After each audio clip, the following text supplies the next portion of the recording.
Hello, this is Jessica. I am your perimenopause tour guide.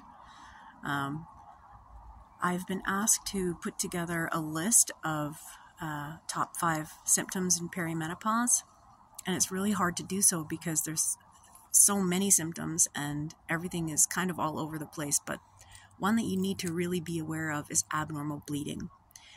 And this is kind of like a hallmark symptom, but you might have other symptoms and still have a regular cycle, so keep that in mind. Abnormal bleeding looks like bleeding all the time, bleeding too much, having blood clots, or hardly ever having a period, having periods closer together, having unpredictable periods, having sudden periods, which is called flooding.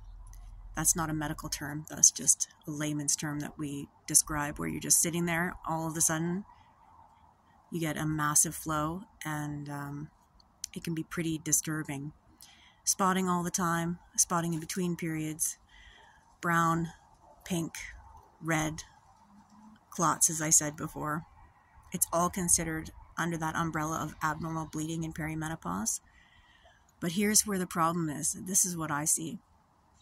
We are so used to just being ashamed of ourselves and what we're going through, and we don't go and ask the doctor about what's happening. We just leave it, and then it gets worse. Especially if you're talking about heavy periods, they can just get worse and worse and worse until you are, bleeding through your pad in the Walmart parking lot, which nobody wants for you, or you don't want that.